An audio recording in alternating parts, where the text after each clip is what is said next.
Olá pessoal, tudo bem? Bom dia, boa tarde, boa noite, boa madrugada.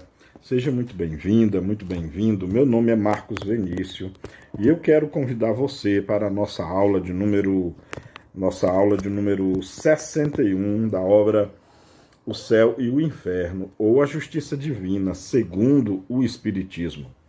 Estou gravando essa videoaula numa manhã de quarta-feira, 27 de setembro de 2023, né? E já dando início à nossa aula, né? Sem mais delongas, hoje nós vamos dar continuidade à muito boa conversa que a Sociedade Espírita de Paris, né, obteve com um médico russo, o senhor P, que era um médico russo. Então, dando prosseguimento, né, a próxima pergunta, essa é a pergunta de número... A oitava pergunta. Então, a oitava pergunta foi: em que consiste a vossa felicidade? Vejam que pergunta interessante. Olha a resposta. Isso é mais difícil de vos fazer compreender. Claro que é, né, gente? O nosso padrão de felicidade, o nosso conceito de felicidade é muito ligado às coisas materiais, né? As posses que você tem, o carro, o dinheiro no banco, roupa bacana, se você pode viajar, se você pode ter uma casa bonita, se você pode ter um corpo bonito, bem feito e tudo mais. Os padrões de beleza, né, que principalmente a mídia nos rotula. Então, como saber? Eu achei incrível essa resposta de cara. Como transmitir felicidade de um lugar onde não há matéria, onde os padrões são outros, onde não importa o que você tenha materialmente, onde não importa o corpo que você tenha, uma vez que nem corpo mais você tem. Vai ser o que felicidade nesse mundo? Muito interessante. E ele continua então. A felicidade da qual gozo é um contentamento extremo de mim mesmo, não de meus méritos. Isso seria orgulho, e este é característica de espíritos inferiores. Mas um contentamento imerso, por assim dizer, no amor de Deus, no reconhecimento da sua bondade infinita. É a alegria profunda de ver o bom, o bem, de dizer-se talvez tenha contribuído para o adiantamento de alguns daqueles que se elevaram para o Senhor. Olha que diferença, gente. Já pararam para pensar? Alguém já se imaginou ser feliz por isso? Perdoe-me ser repetitivo, mas aqui você fica feliz porque tem carro, porque comprou um carro, porque tem uma casa bonita e grande, porque tem os bíceps desenvolvidos, porque é magérrimo, ou porque tem a saúde de um kryptoniano. Você é feliz porque tem muito dinheiro no banco, porque pode ir a lugares bonitos, chiques, pode viajar, pode ir a restaurantes e tudo mais. Olha só o novo conceito de felicidade, né? É um contentamento extremo de mim mesmo, nada de méritos. Mas, quando ele diz assim, é um contentamento imenso, por assim dizer, no amor de Deus, no reconhecimento da sua bondade infinita. Vamos pensar sem hipocrisia, vamos pensar sem hipocrisia. Quem levanta todo dia e diz assim, eu sou feliz, apesar de todos os sofrimentos do dia a dia, que eu acredito que assim como eu, você também deve ter os percalços do dia a dia, mas vamos falar assim de novo, sem hipocrisia.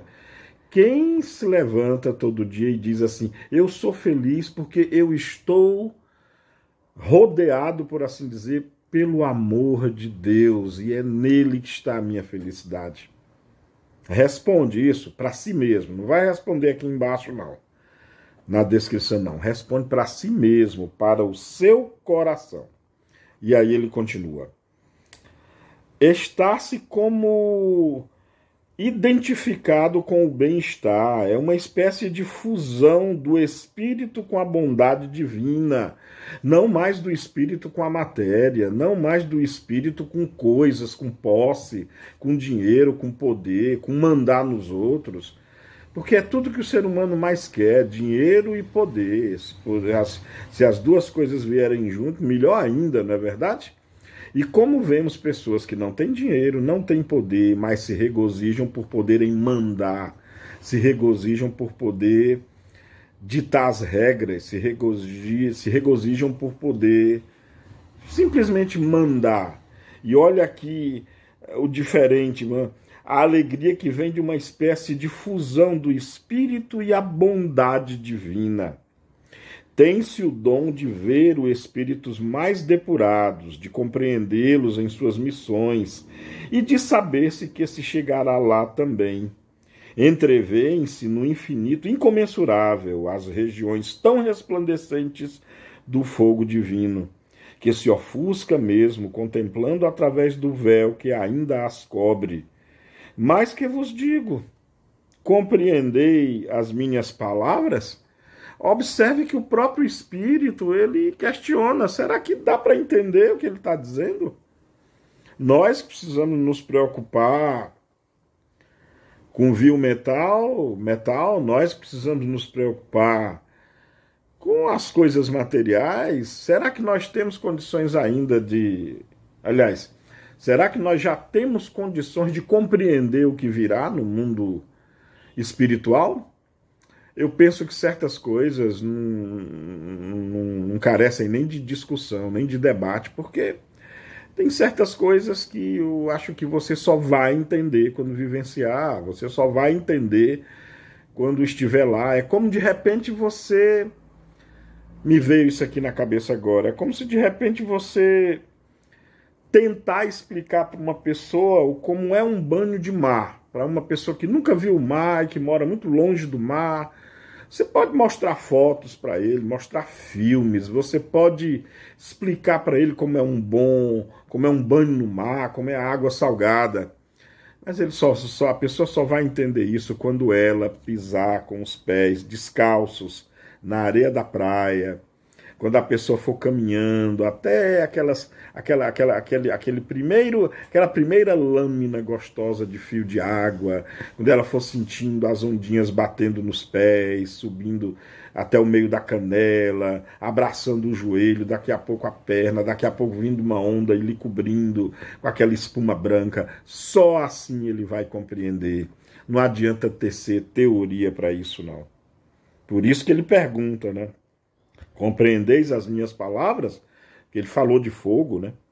Esse fogo do qual falo, credes que seja semelhante ao sol, por exemplo? Não, é alguma coisa inefável ao homem, porque as palavras não exprimem senão objetos, as coisas físicas ou metafísicas das quais tem conhecimento pela memória ou intuição de sua alma, ao passo que, não podendo ter essa memória do desconhecido absoluto, não há termos que possam dar-lhes a percepção. E olha, vejam aqui, muito interessante essa fala dele no tocante à compreensão das palavras, porque é isso mesmo, né?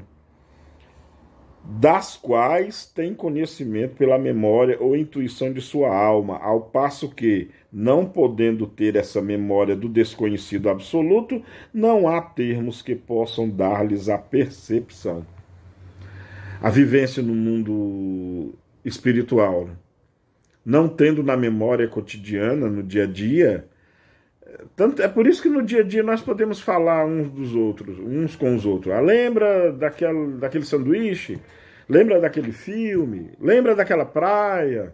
Lembra daquela palestra? Lembra daquela viagem? E você vai associar porque foram coisas que você já viveu dia a dia. Agora, no mundo espiritual, o paradigma é outro, as referências são outras. É verdade que já estivemos lá, com certeza. É óbvio, é o nosso lugar natural. Mas será que de pronto, assim que você desencarna, será que de pronto... Vamos supor que você passou 80 anos aqui na Terra. Teve uma vida aí de 80 anos. Vamos deixar aí, que é a média, né, em que se morre hoje em dia. Acho até que um pouquinho para baixo. Mas você passou 80 anos com as coisas daqui, da Terra. Será que é chegando lá imediatamente que você vai recobrar a identidade, a memória daquilo que você passou longe durante 80 anos, por exemplo? Será que é assim que funciona? Muito interessante, né? E ele continua. Mas sabei, ainda continuando a respeito de... Você está entendendo as minhas palavras, né? O médico russo, né? O senhor P perguntando. Mas sabei, já é uma felicidade imensa pensar que se pode elevar-se infinitamente. Olha, um padrão de alegria diferente, né? Você saber que você pode melhorar-se, que você pode elevar-se. E agora não mais financeiramente, né?